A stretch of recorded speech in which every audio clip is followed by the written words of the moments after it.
Olá, boa noite. Essa é a live da Iniciativa Brasilianas, primeira live do projeto Cidade das Mulheres. A gente vai hoje debater um pouquinho aqui sobre mulheres, pandemia e economia. Eu vou repetir essas informações ainda com calma, enquanto nossas convidadas chegam. Vou falar um pouquinho mais do curso. Então, vamos lá, vou começar me apresentando. Meu nome é Thaisa Torres, eu sou uma das cofundadoras da Iniciativa Brasilianas e a Iniciativa Brasiliana foi criada há cerca de 2 anos para promover a igualdade de gênero. A gente vem aqui num percurso de 2 anos trabalhando com formação de mulheres, especificamente, né, mais frequentemente na capital, de São Paulo, na cidade de São Paulo. E nesse processo, desde o ano passado, de isolamento social, a gente entendeu que a gente precisava adotar também o ambiente digital para chegar a mais mulheres de todo o Brasil. Então, a gente pensou na escola de formação, né, uma escola de formação feminista, que veio se tornar a Escola Feminista de Política e Políticas Públicas, que pudesse ofertar curso para todas as mulheres do Brasil sobre formação e formação política. Então, aqui hoje à noite a gente tem duas convidadas, a Amanda Kamanchek, da Think Olga, que apresentou uma pesquisa no ano passado, que foi Mulheres em Tempo de Pandemia, falando um pouco de economia do cuidado. A gente vai ter também a Sônia Coelho, da Sempre Viva Organização Feminista, que vai falar um pouquinho do trabalho que elas fizeram, que chama Sem Parar, o trabalho e a vida das mulheres na pandemia. Enquanto as convidadas vão chegando, eu vou continuar falando um pouquinho mais do projeto e do curso, né, porque a gente lançou o curso hoje, foi tudo junto, então foi o curso junto com a live, foram 6.357 inscrições. A gente ficou muito feliz, surpresas mesmo do trabalho chegar a todos os estados do Brasil. Em breve a gente vai ter essas estatísticas, vai poder compartilhar. Hoje a gente lançou a aula por e-mail. Se alguém que está vendo a live ainda não e se inscreveu, ainda não recebeu o e-mail de confirmação, fiquem tranquilas, porque a gente vai, né, reenviar para todas que não receberam. Deixa seu e-mail que a gente vai encaminhar manualmente ou vai inserir no mail, a gente vai entender.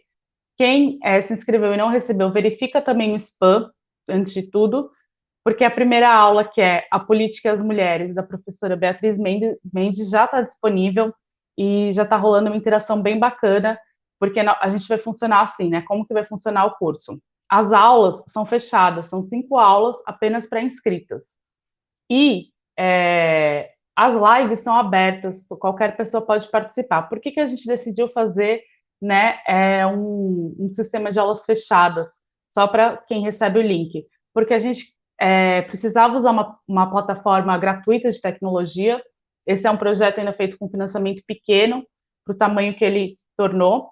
Então, a gente preferiu deixar o vídeo apenas para pessoas com link, para realmente criar um ambiente seguro, que as mulheres se sintam confortáveis para compartilhar quem são, porque decidiram estudar sobre política e políticas públicas.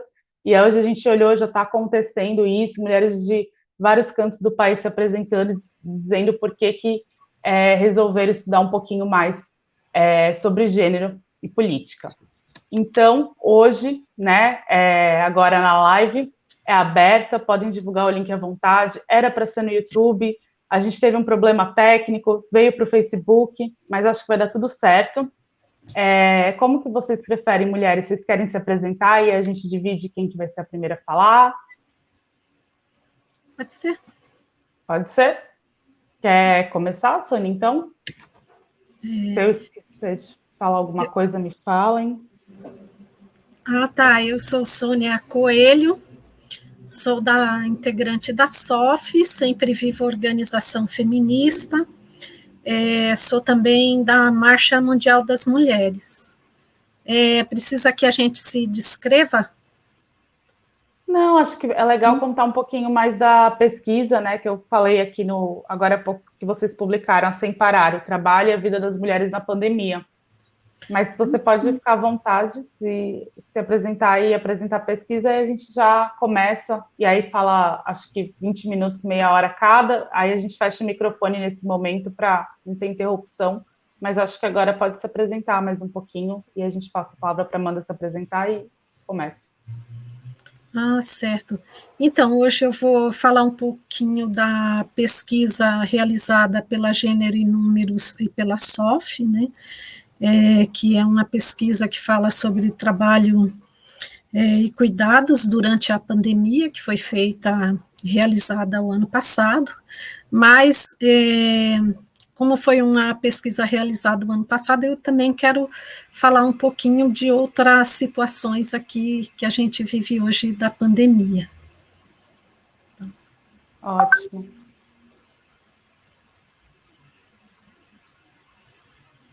Eu não Um estou prazer. conseguindo ver. Sou Amanda, trabalho na Think Olga, que é uma organização que promove direitos das mulheres e que já fez aí algumas campanhas logo no início. E hoje eu vou apresentar o trabalho do Laboratório Mulheres em Tempos de Pandemia. É a iniciativa que a organização está trabalhando desde o início da pandemia, desde março de 2020, pensando um pouco nos impactos, né, que tudo que a gente está vivendo, todas essas crises têm tido e terão na vida das mulheres e das meninas também. A gente tem esse assunto, acho que em comum, que é a economia do cuidado, e acho que a gente se alimentou, a gente também acompanhou a pesquisa da SOF, quando foi lançada, junto com a Gênero e Número, e eu vou depois ter uma apresentação também, e a gente vai entrar mais em detalhes no tema, e aqui na Tencoga eu sou gerente de inovação, e é isso. Obrigada pelo convite. Eu vou aproveitar e me apresentar, que eu acho que eu também não me apresentei. Então, meu nome é Thaisa Torres, eu sou gestora de políticas públicas.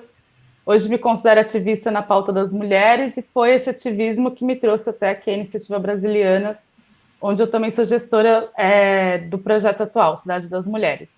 Então, gente, vamos combinar a live, porque como a gente teve essa falha técnica, a gente não conseguiu combinar. Eu não vou conseguir ler as perguntas de quem está mandando no Facebook, então, eu vou pedir para a Jane e para a Flávia, que também trabalham no projeto, me passarem, e elas vão me passar, e no final eu leio as perguntas. A gente está estimando 1h20, 1h30 de live. A Amanda e a Sônia vão se apresentar, falar um pouquinho, no final eu leio algumas perguntas. Pode ser? E aí agora eu vou desligar meu microfone um tempinho e vai focar na tela ou da Sônia ou da Amanda, que for falar primeiro, para a gente poder se concentrar no que elas estão falando. Tá bom? Sônia, você vai começar?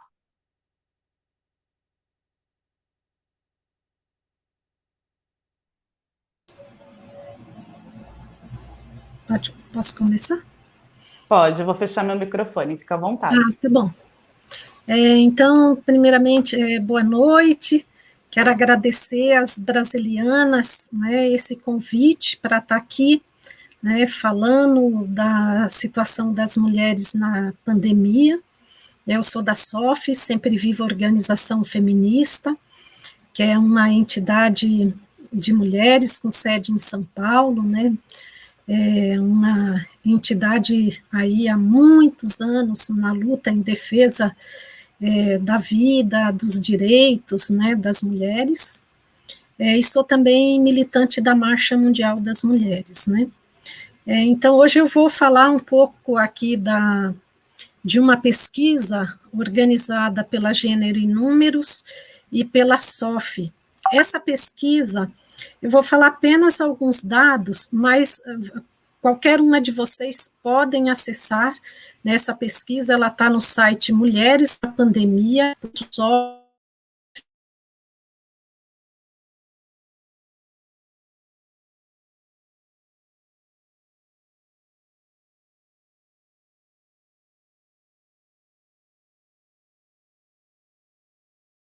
pesquisa realizada o ano passado, né, no primeiro semestre de 2020, e entrevistou 2.641 mulheres no Brasil inteiro, né? É uma pesquisa nacional, ela se chama Sem Parar, o Trabalho e a Vida das Mulheres. Então, por que a gente quis fazer essa pesquisa? porque a gente acha muito importante na nossa sociedade, né, visibilizar, né, o trabalho das mulheres, né, o trabalho que é considerado invisível, mas é o trabalho, né, que sustenta a vida, né, que permite que as pessoas possam sair para trabalhar, né, que é o trabalho doméstico e de cuidados.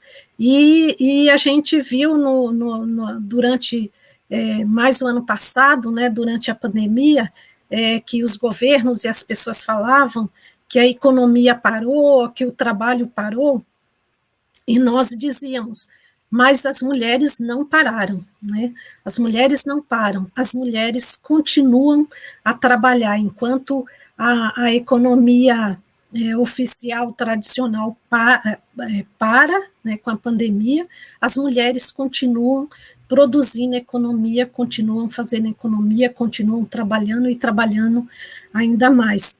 Então, a pesquisa mostrou que 50% das mulheres brasileiras passaram a trabalhar mais neste período da pandemia.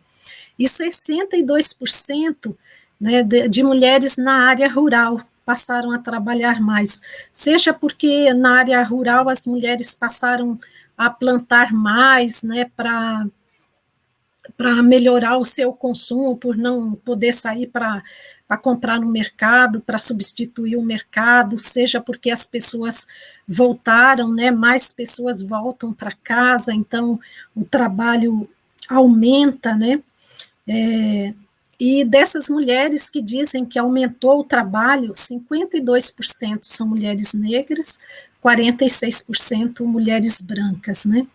E uma coisa importante que foi perguntada é assim, de quem as mulheres cuidam, né? Então, as mulheres passaram a cuidar mais de idosos, e daqueles que as mulheres geralmente já cuidam por falta de políticas do Estado, né? Pessoas com deficiência, as crianças até 12 anos, e tem uma pergunta muito interessante, uma questão muito interessante que foi perguntado de propósito, que é adultos saudáveis, né, para saber se as mulheres cuidam de adultos saudáveis, que são principalmente, né, os homens que são dependentes, né, do trabalho das mulheres, né, e é bem importante porque aparece, né, 54% das mulheres negras dizem que passaram a cuidar, né, que cuidam, né, de adultos saudáveis, 44% de mulheres brancas e 2% de mulheres indígenas. Então, para ver como o trabalho doméstico ele precisa ser compartilhado, as mulheres trabalham, né, às vezes muito mais, né, quando tem adultos dentro de casa. E uma das coisas que sempre aparece, né, nessa discussão de cuidado e nos suportes, né, para cuidado, é que sempre as mulheres negras têm menos suporte, né, de apoio para os cuidados, né. Outra questão que apareceu, assim, 41% das mulheres que seguiram trabalhando remuneradamente, né, durante a pandemia, também afirmaram que passaram a trabalhar mais, né, e principalmente as mulheres da faixa dos 30 anos e a maioria branca também. Um outro elemento que eu acho importante falar, né, é que 55% das mulheres, né, viu a sustentação da casa em risco, né, principalmente porque as mulheres estavam vendo o risco de não poder pagar aluguel, de não poder pagar a conta de água, de luz, etc., a dificuldade de alimentos, né, que essa é uma situação que a pandemia, como a gente fala, né, escancarou as desigualdades, a gente já denunciava, né, a situação das mulheres na maior precariedade do trabalho, trabalhando com muitas vezes sem renda, só pela subsistência, né, e com a pandemia isso se agravou muito mais, né.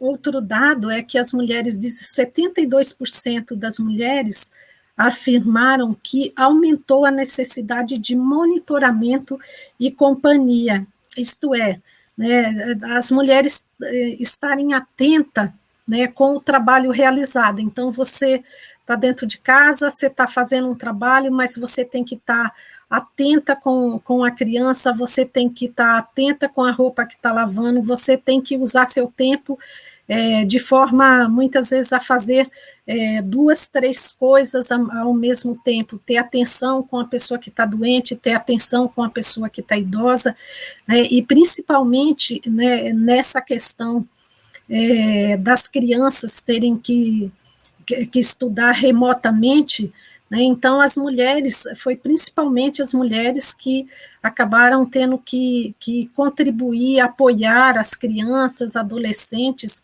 né, nas tarefas da escola. Então, ter que fazer o trabalho doméstico e ter que vigiar, né, e cuidar e controlar o estudo, né, da criança de modo remoto, e inclusive as trabalhadoras rurais falam também dessa situação, delas muitas vezes terem que ajudar num trabalho que elas não têm escolaridade suficiente, muitas vezes, para fazê-lo. E num trabalho, por exemplo, que a gente desenvolve, que a SOF desenvolve aqui no Vale do Ribeira, em São Paulo, interior de São Paulo, as trabalhadoras rurais, uma das coisas que elas reclamavam é que elas tinham que, como não tinha internet, moram em áreas onde não chega internet, as mulheres tinham que buscar as fichas, as tarefas das crianças para as crianças fazerem a tarefa em casa, né? Então, essa é a situação das mulheres, né? Então, 42% das mulheres responsáveis pelo cuidado de outra pessoa fazem sem apoio de pessoas de fora do núcleo familiar. As mulheres negras correspondem a 54% desses casos, né? Então, as mulheres negras sempre têm menos apoio, né, para o trabalho doméstico e o trabalho, né, de cuidado. E a gente sabe, né, que com a necessidade do fechamento, né, claro, o fechamento das escolas, o fechamento das creches, o fechamento das casas de criança e adolescente, os centros dia dos idosos, então todo esse trabalho que o Estado deixou de fazer, claro, porque foi necessário fechar esses serviços, eles passam a ser realizado pelas mulheres. Eu só queria, agora, saindo da pesquisa, porque vocês podem aceder a essa pesquisa, né, no site, que eu já falei, da SOF, eu queria fazer alguns comentários, né, da pandemia, que eu acho bastante relevante, né, de como essa pandemia afetou as mulheres, né, e aí levantar a situação das trabalhadoras domésticas, por exemplo, né, que os estudos aí do Diese mostrou que mais de 1,5 milhão de mulheres perderam o emprego, né, nessa pandemia, e a FENATRAD, que é a Federação das Trabalhadoras Domésticas, dizem que o número é muito maior, né, porque esse é o número também de pessoas que estavam formalizadas, que não é a maioria das trabalhadoras domésticas, né, muito pelo contrário, então o número é muito maior. Então, o desemprego afetou, né, sobremaneira as trabalhadoras, fundamentalmente as trabalhadoras mais pobres, as trabalhadoras informais, as trabalhadoras da economia solidária, né, e, sobretudo, as mulheres negras, né, que estão nesses postos de trabalho.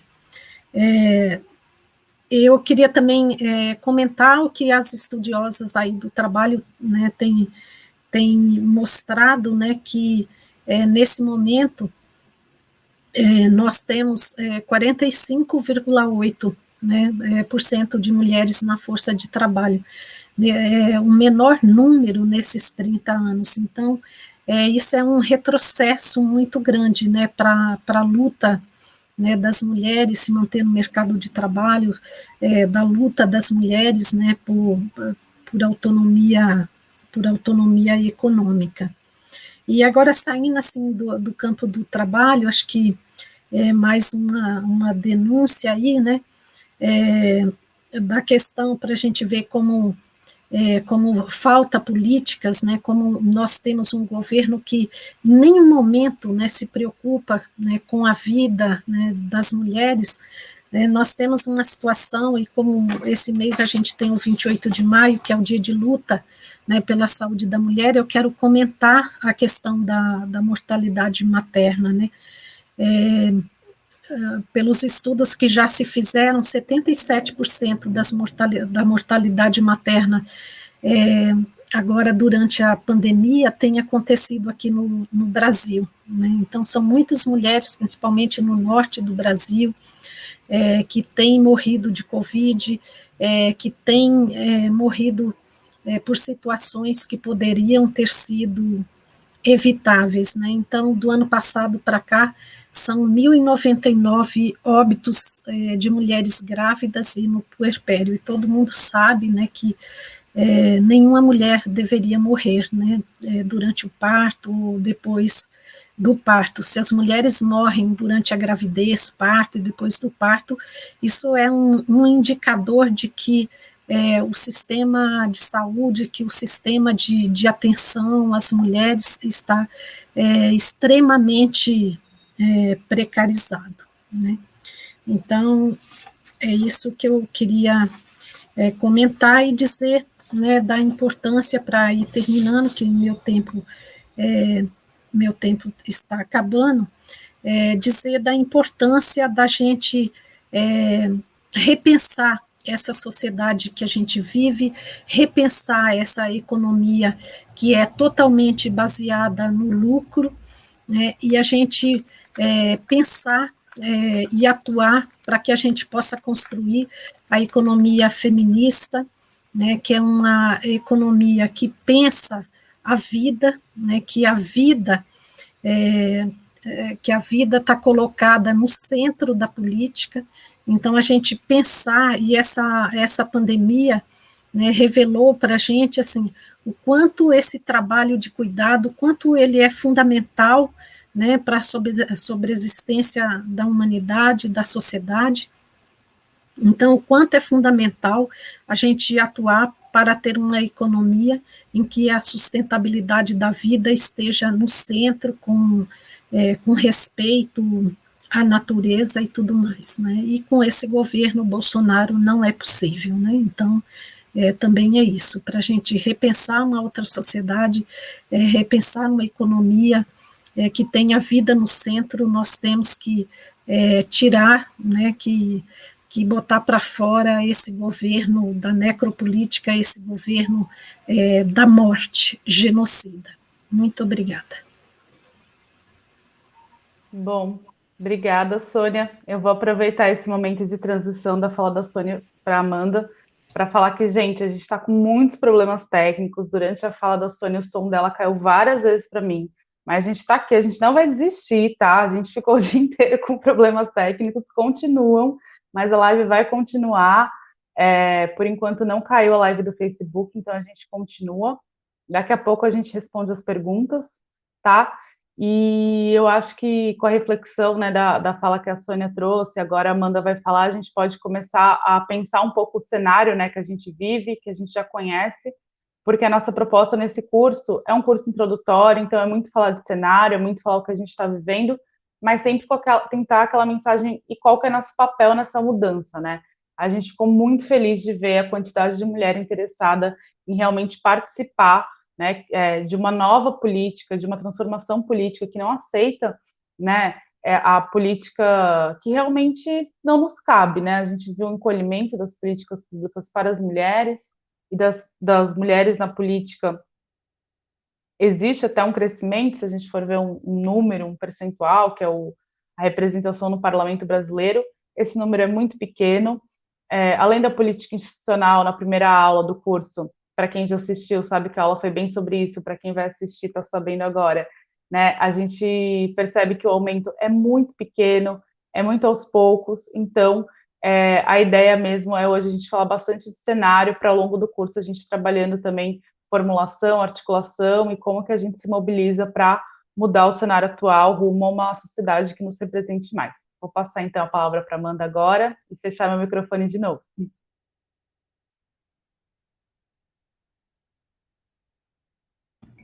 Obrigada. A gente vai trazer um pouco mais também desse cenário, né, que foi super bem apresentado já, mas pensando em políticas públicas, eu vou aproveitar para falar um pouco sobre orçamento, porque daí eu acho que a gente entra em temas também complementares, né, pensando em política pública, mas vou apresentar aqui a minha tela, espero que funcione para vocês, qualquer coisa vocês me avisam. A gente, como eu falei, né, está trabalhando na Thinkolga com um laboratório, que é o Mulheres em Tempos de Pandemia. E esse trabalho está sendo feito pela Thinkolga, né, e também pela Thinkeva. Eu não vou entrar muito na organização, quem quiser depois eu vou deixar os sites, mas a organização é 100% composta por mulheres, né, e o que a gente viu lá no início, né, com a crise, era um pouco disso que a gente trouxe um pouco dessa conversa da Simone de Beauvoir, que já é um discurso já até bem antigo, mas ainda presente, né, em relação aos posicionamentos feministas e tal, mas que fala sobre que não haverá futuro feminino se as mulheres forem menosprezadas no presente, né. Então, nesses momentos de crise humanitária, de direitos das mulheres, esses direitos são os primeiros a serem extintos, né? E a gente está falando, então, né, como que a gente chega nesse futuro, o que a gente quer construir frente à destruição, né, que está acontecendo, ao desfinanciamento da política para as mulheres, ao aumento do desemprego, ao aumento da violência. E aí essas 3 linhas que a gente tratou durante a Covid são inspiradas em tratados, mas também nos programas de política já que há mais de 2 décadas acontecem no Brasil, num cenário que antes, né, existia algum programa e financiamento, né, orientado de políticas para as mulheres e que foi se dissolvendo. E hoje a gente tem algumas agendas que a sociedade civil toca e outros acordos internacionais, né? Então a gente se referenciou muito pelas convenções, né, Convenção de Belém e também pela Agenda 2030, né, que é um acordo já que prevê algumas soluções para as mulheres nessas 3 frentes. Então, a economia do cuidado é o tema que a gente trouxe hoje, nosso primeiro eixo do laboratório, está lá em lab.thinkolga.com. Mas é isso, né? O cuidado, ou o trabalho reprodutivo, né? Dessa economia do cuidado que a gente está falando, é justamente esse trabalho de dar banho, fazer comida, faxinar a casa, comprar alimentos, cuidar da roupa, prevenir doenças, enfim, remediar quem está doente, fazer café da manhã, preparar isso tudo, educar, né? Enfim, são muitos trabalhos que estão envolvidos nesse trabalho e que são remunerados ou não, né? Amamentar é uma dessas atividades, né, que a gente mapeou, então, como cuidado, e o cuidado de outras pessoas, né, como vocês já falaram também, a Sônia, que é o cuidado de pessoas. Então, o que é, né? E na PNAD, enfim, a gente já sabia desse dado antes da pandemia, e a SOF e a Gênero e Número mostraram como isso piorou, né, ao longo desse cenário, mas a gente tinha esse dado de base que mostrava, né, quais são esses trabalhos. Então, desde auxiliar no cuidado pessoal, né, ou em atividades educacionais, ler, brincar, jogar, etc. E boa parte aqui, né, tem uma diferença grande de horas que as mulheres executam que os homens, né, em base são 60 horas a mais que as mulheres, quer dizer, são 60 horas que as mulheres dedicavam a esse trabalho pré-pandemia, e é justamente esse dado, né, novo de que essas tarefas aumentaram para a parte das mulheres. Então, são desde mães ou mães solo, né, mulheres que fazem isso dentro de casa, meninas também que resolvem e fazem isso, mas também tem as trabalhadoras domésticas, babás, cuidadoras, professoras, enfermeiras, todas mal remuneradas, né? Então, aí também esse trabalho que é profissional, profissionalizado, etc., já tem alguma regulamentação, mas uma regulamentação muito falha, porque não reconhece e não valoriza esse trabalho. Eu peço desculpas porque tem algum erro de formatação, tá? Mas acho que isso não vai prejudicar muito a nossa leitura. Eu vou passar bem rápido aqui nos slides. Então é isso, né? A gente tem uma relação de construção de gênero, de papel social, de como esse trabalho foi sendo organizado, né, enquanto sociedade, que ainda coloca mulheres e meninas dedicando mais de 12 bilhões de horas todos os dias ao trabalho de cuidado não remunerado. Essas 61 horas, né, de trabalho também não remunerado feito em casa, enquanto os homens ainda têm essa diferença bem grande, né, de dedicação, e logo eles têm mais tempo para atividades remuneradas. A Gabriela Chaves fala, né, disso também, ela é do Nufront, fundadora do Nufront, né, que a gente tem essa leitura muito econômica que se volta muito para a lógica da produção de mercadorias, né? Então, para venda, e não leva em consideração esse trabalho gratuito que é realizado no âmbito doméstico, ou seja, né, você vai comprar o alimento, mas ele precisa ser preparado para ser consumido. Então, todo esse trabalho de preparo, ele é tão importante quanto o trabalho da produção do alimento, né? Porque você só vai comer esse alimento quando ele estiver pronto na sua mesa, etc. Enfim, tem uma série de outras atividades que passam pela nossa sociabilidade que, né, envolvem esse trabalho não só não remunerado, como invisível. Historicamente, essa é uma atividade que também, né, está muito atrelada a mulheres negras, né? Então, são atividades, né, que ainda a maior parte das profissões que a gente falou, como, né, os profissionais da enfermagem são a grande maioria no Brasil, as trabalhadoras domésticas são principalmente mulheres e mulheres negras. E aí a gente foi olhar um pouco para o valor disso também, né, para falar um pouco sobre também essa macroestrutura. E é isso, né? O trabalho de cuidado reprodutivo com a saúde doméstica, somados, né? Enfim, eles valem mais do que qualquer indústria, né? Vale mais do que o agronegócio, vale mais do que tecnologia, vale mais do que transportes, construção civil, enfim, todas essas indústrias que são muito valorizadas. E quando a gente olha o orçamento que é dedicado, né? Principalmente o orçamento federal, boa parte está alocada nesses recursos aqui, que juntos, né, contribuem ou somando, assim, para uma base de valor de salário mínimo, se a gente for comparar, se fossem pagos, valeriam muito mais. Então, todo esse alicerce do trabalho, né, como a Cida Bento também fala, né, que a mulher negra, ela está em todas as profissões em que o cuidado, né, seja da casa, das pessoas ou dos objetos, é preponderante, né, ela é a maioria das trabalhadoras domésticas, e isso é invariável na nossa história de mais de 500 anos. Então, esse lugar de cuidador é um lugar de alta responsabilidade, né? Ele demanda muita competência, porque você está protegendo, você está cuidando, você está impedindo que alguma coisa mal aconteça.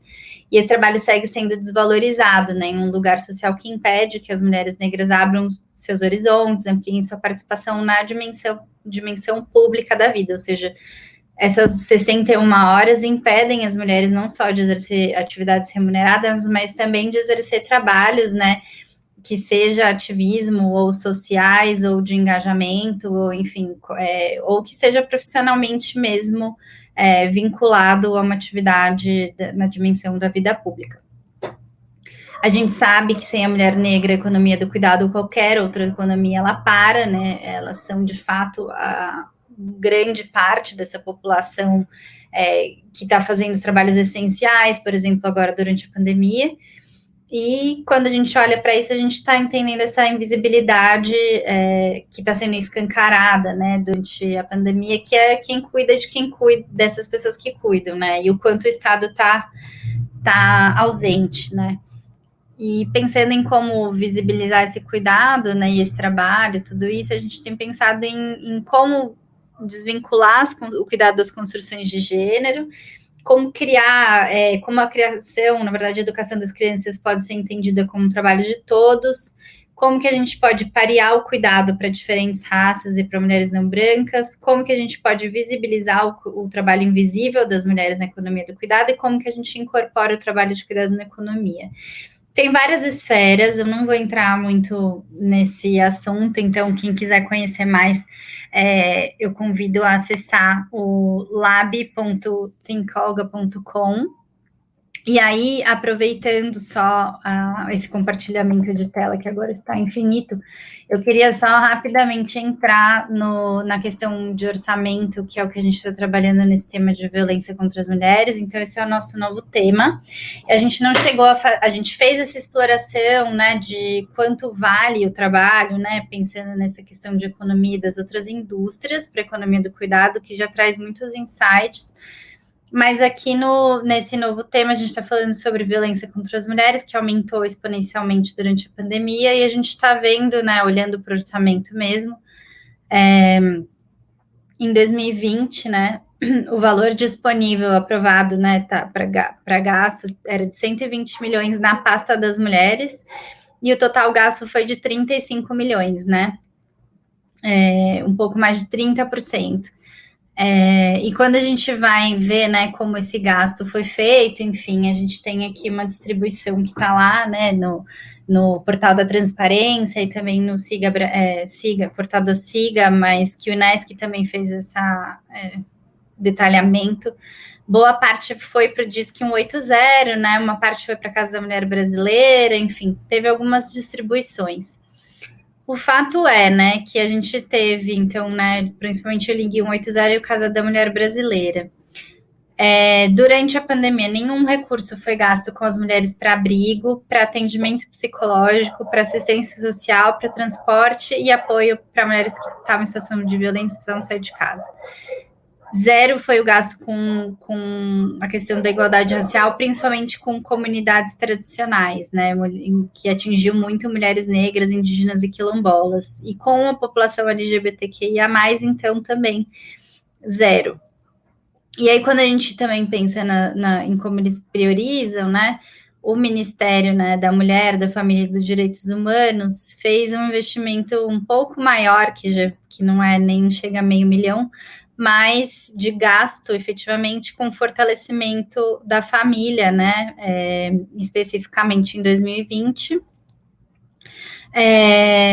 E quando a gente olha, então, para o gasto desse ministério em relação aos outros ministérios, e União, etc., é um gasto de 0,03%. Então, a gente tem esses grandes ministérios, né, como o da Economia, e também enfim, tem gasto com dívida pública, mas principalmente o Ministério da Economia, que junta outras pautas, mais saúde, educação, e o Ministério da Cidadania, né, que são os que têm recursos maiores, assim, então pensando nessa infraestrutura.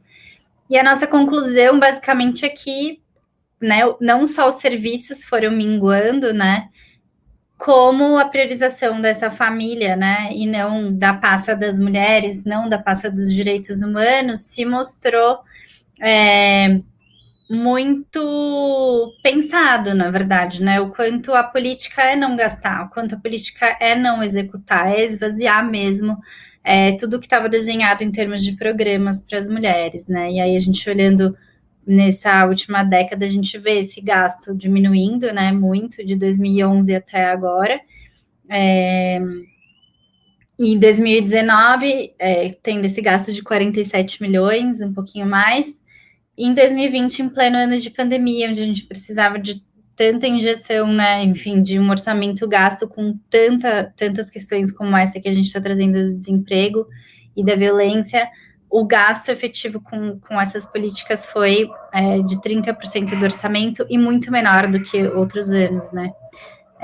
Então, acho que é isso que eu queria trazer para a gente conversar sobre políticas públicas, e é isso. Obrigada, Amanda. Gente, parece que vocês não fizeram muitas perguntas ainda sobre a live, né? Enquanto vocês mandam uma perguntinha para a Amanda, para a Sônia, eu vou recapitular algumas questões sobre o curso, porque como a gente lançou hoje, está com bastante dúvida, está com bastante mensagem. Então, calma, gente. Quem não recebeu o link ainda vai receber. A gente lançou hoje, o disparador às vezes demora um pouquinho, pode ter sido erro de digitação. Na maioria dos casos está no spam. Tem e-mail que você tem que habilitar para receber, alguns mandam para promoções, outro spam, outro até lixeira. Dá uma olhada em tudo isso. Se não tiver lá mesmo, escreve para a gente. O nosso e-mail é iniciativabrasilianas@gmail.com ou manda um direct com seu e-mail, que a gente está encaminhando manualmente para quem não recebeu pelo disparador. A gente só está pedindo um pouquinho de calma e paciência, porque o projeto ele tomou uma dimensão grande, né? São milhares de mulheres e nós somos 3 pessoas no projeto, na equipe. Então, tem um pouquinho de paciência, não tem problema para quem ainda não recebeu o link, vai poder fazer aula quando quiser, vai fazendo seu horário. Recebendo amanhã vai ter o mesmo tempo que todas as outras que receberam hoje, tá bom? A aula vai estar lá. Então, a gente só está pedindo um pouquinho de paciência, a gente viu que recebeu muitos comentários sobre isso, mas vai dar tudo certo. A gente, até amanhã, no máximo, vocês já receberam esse e-mail e tá tudo certo, tá bom? O que mais que eu tinha para falar? Para vocês acompanharem nossas redes sociais, nosso Instagram, as nossas redes são @Iniciativa Brasilianas no Instagram, Brasilianas aqui no Facebook. A gente tem conteúdo no Instagram mesmo, a nossa principal ferramenta de comunicação, além de e-mail com as alunas e também nosso site. A gente costuma colocar as informações principais no nosso site. A nossa próxima live vai ser daqui a 15 dias, numa segunda-feira, e a gente vai falar sobre mulheres, parlamento e violência política de gênero. Acho que deixa eu ver coisa. Como que o curso vai funcionar? Vai ser uma aula por semana, então a gente lançou essa aula agora, a próxima aula a gente vai encaminhar só na semana que vem. Então vocês têm, na verdade, o período que vocês quiserem. Se vocês quiserem fazer uma aula essa semana, outra aula na próxima semana, 2 aulas na semana que vem, tá bom? Vocês fazem o curso quando vocês quiserem, no ritmo de vocês. A gente queria um curso que realmente possibilitasse o acesso para as pessoas em diferentes horários, em diferentes locais, em diferentes situações, possibilitando mesmo acesso ao conhecimento. Gostei muito da fala da Amanda falando de orçamento. Né, o orçamento público é uma peça fundamental, a gente que financia, nós mulheres somos 52% da população, então somos, né, em média, quem mais financia o Estado brasileiro. Mulheres, em média, gastam mais com itens onde o imposto é regressivo, então também o sistema tributário, ele, não só o orçamentário tributário, ele faz com que mulheres proporcionalmente aos seus ganhos, também gastem mais com impostos, e o que, como a Amanda mostrou, isso se reverte muito pouco na vida das mulheres, né, em orçamento, quando a gente fala, né, de 5 mil municípios, além do orçamento da União, também tem do Estado, dos municípios, mais de 5 mil municípios, na verdade, cada cidade tem seu próprio orçamento, então, muito legal a gente começar a se apropriar aqui do orçamento, que a gente também vai trabalhar nas próximas aulas, também é um tema que a Brasiliana se interessa muito em trabalhar. Temos projetos, inclusive, para debater orçamento público futuramente, mais aprofundado, mas desde já, né, começar a se apropriar dos orçamentos municipais, estaduais e nacionais, porque é um tema importantíssimo, né? E como a Amanda mostrou, ainda grande parte do percentual que é gasto com combate à violência, né? Ou com reparação de danos, vamos dizer assim, a vítimas de violências domésticas. Sendo que políticas públicas para as mulheres são muito mais amplas do que isso, né? A gente pode ter políticas públicas para as mulheres de diferentes temas, de acesso à cidade, direito à cidade, de saúde, de trabalho e renda.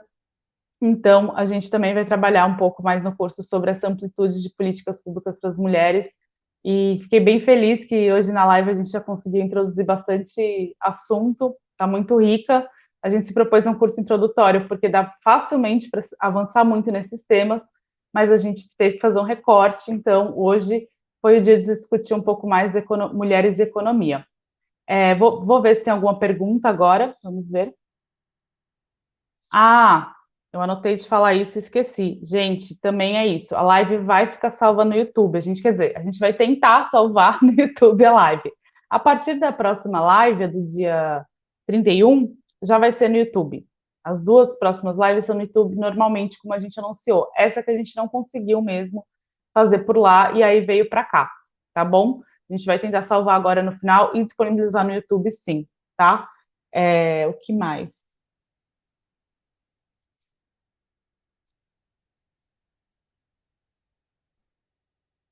Jana, Flávia, manda as perguntas com os nomes das pessoas. Eu quero saber quem está perguntando.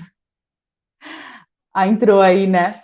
Uma das perguntas é sobre o papel da iniciativa privada na mudança desse cenário atual. Não tem mais pergunta, gente?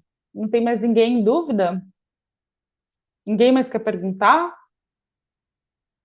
Já passo para a Sônia e para a Amanda, então, fazer. Ah, tem pergunta? Então, gente, só um minutinho. Estou esperando aqui as perguntas virem para eu poder lê-las.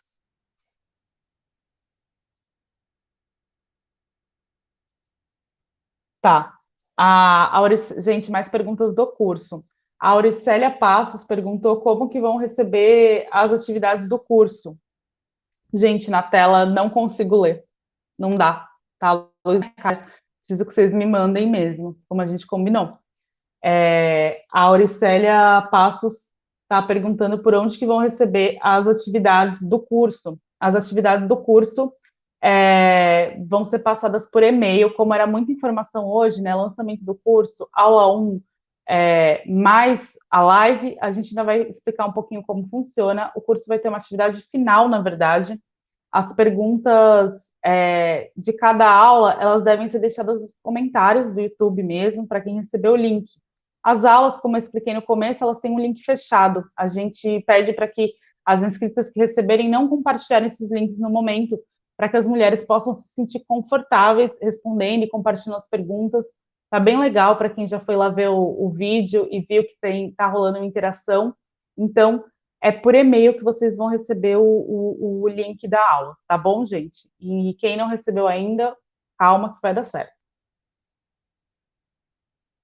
Tá. A Claudinha perguntou: o que vocês pensam sobre o papel da iniciativa privada no cenário atual? Aí tem mais alguma? Que aí eu passo uma para a Sônia e outra para Amanda.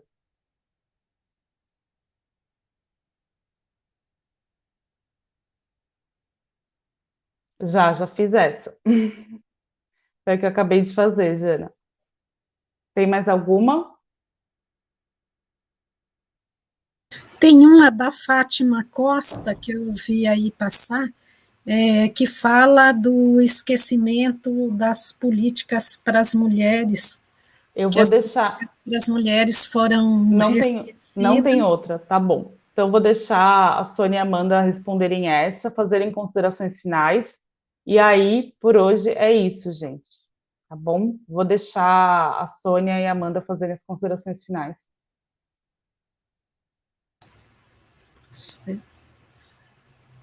Eu começo? Quem começa?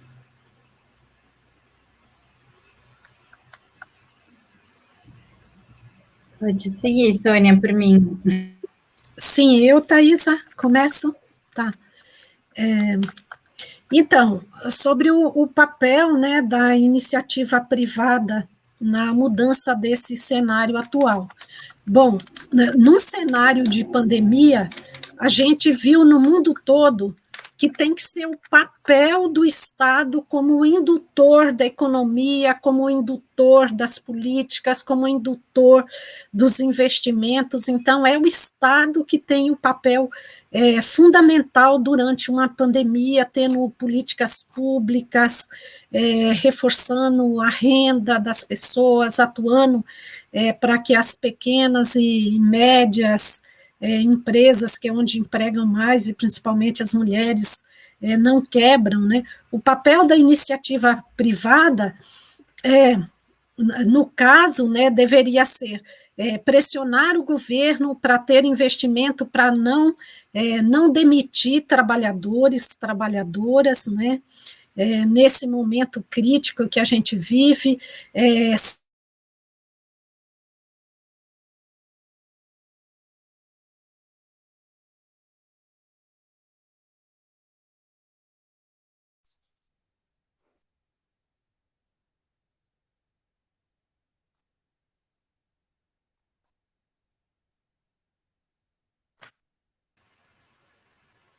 Caiu? Não sei.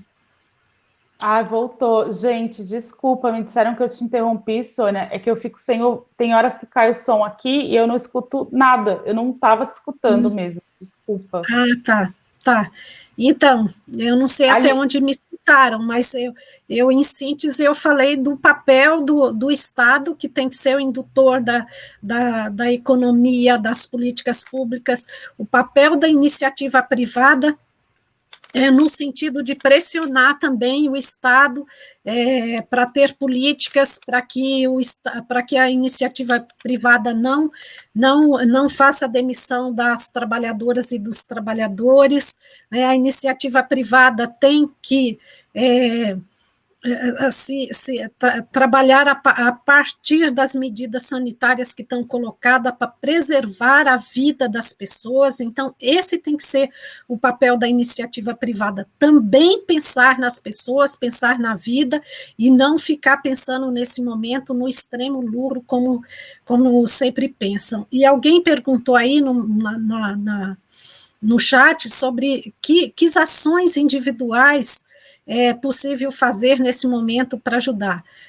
As ações individuais tem que ser no sentido da solidariedade, né? Como a gente tem visto que os movimentos que nós temos feito, nós temos organizado muitas ações de solidariedade com as pessoas que estão numa situação de muita vulnerabilidade, então é buscar contribuir nessas ações de solidariedade que nesse momento são fundamental para as pessoas terem comida, para as pessoas conseguirem pagar aluguel, fundamentalmente as mulheres negras que estão numa situação mais vulnerável, se auto-organizar também para a gente poder derrubar esse governo, porque se a gente não derrubar esse governo, né, nós não vamos mudar essa situação que nós estamos vivendo no país. Então, se organizar, despertar a consciência nesse momento, se organizar, é fundamental para a gente, passando a pandemia, a gente construir um país com democracia,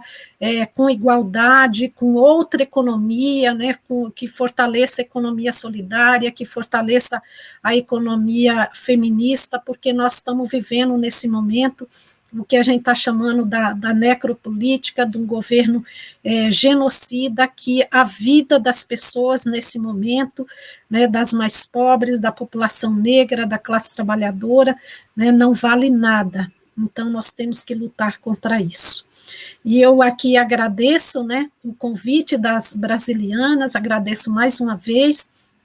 Acho que o caminho é esse, é da formação, é incentivar para que as pessoas se auto-organizem, se formem, que a gente, nesse momento, possa despertar a consciência das pessoas, para as pessoas continuar acreditando que a política é um instrumento fundamental para mudar nossas vidas e para mudar a sociedade. Não, a gente sozinha em casa é muito difícil, nós temos que está atuando coletivamente, lutando, e parabéns às brasilianas por esse curso, envolvendo tantas mulheres.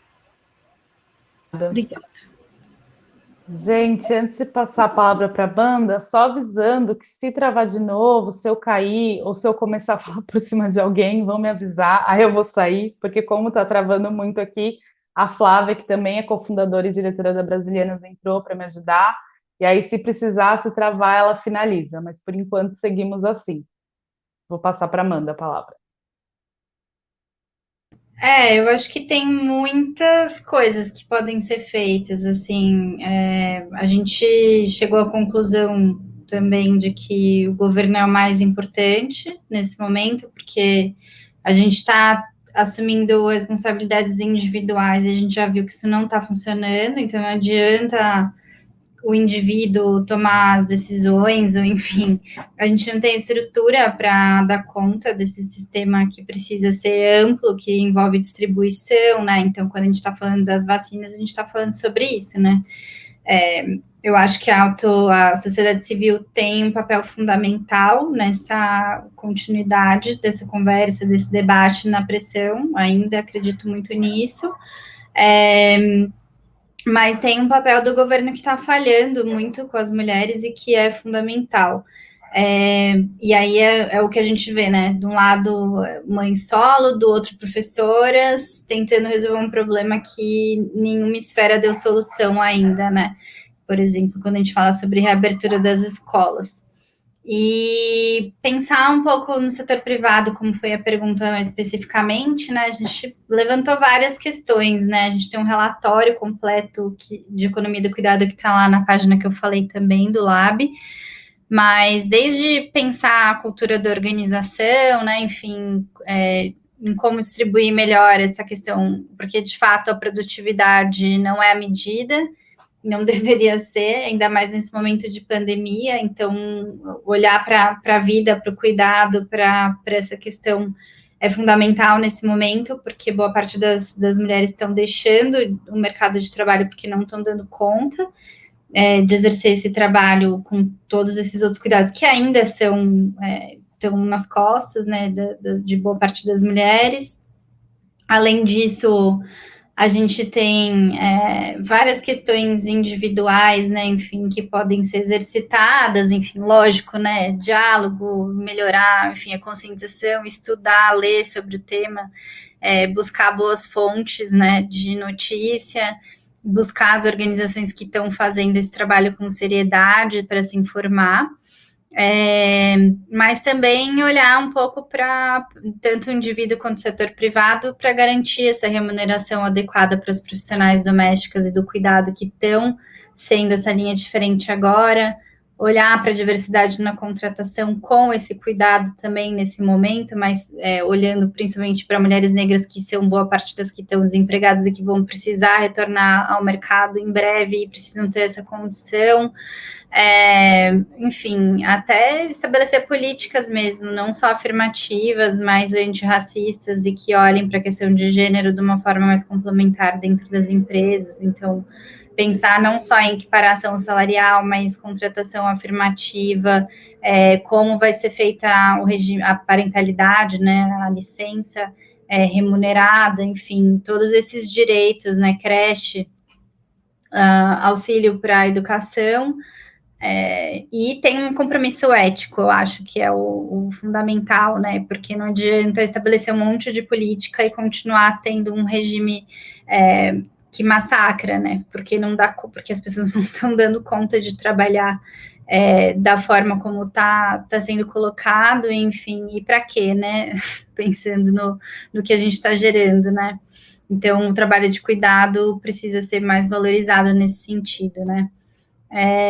Bom, lá na página do laboratório tem essa página de economia do cuidado, e a gente tem, ao final, um relatório, né, de economia do cuidado com várias sugestões do que poderia estar sendo feito, que a gente pensou com muitas e muitas mulheres que foram convidadas a participar do laboratório, como a gente mencionou a Cida Bento, a Gabriela Chaves, são algumas delas, enfim, a gente conversou com bastante gente também para tentar sair dessa esfera individual e entender um pouco o cenário numa perspectiva mais longa, né?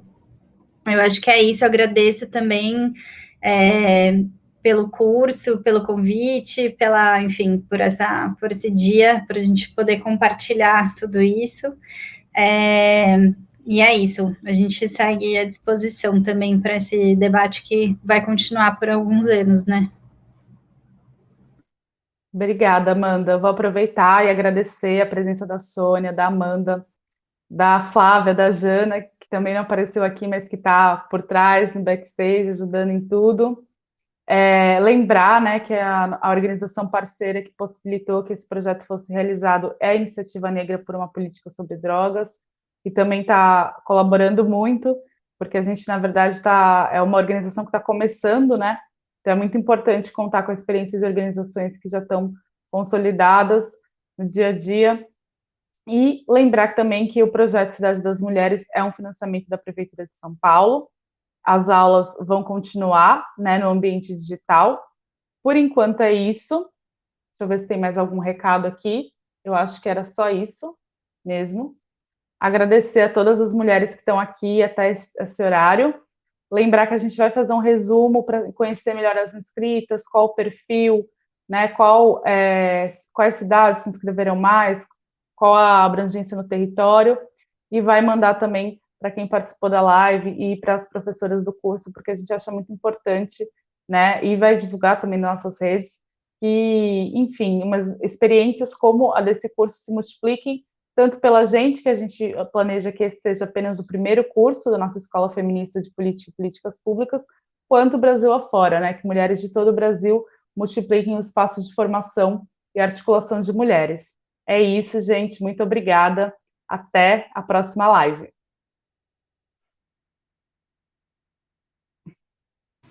Tchau, gente. Obrigada. Tchau.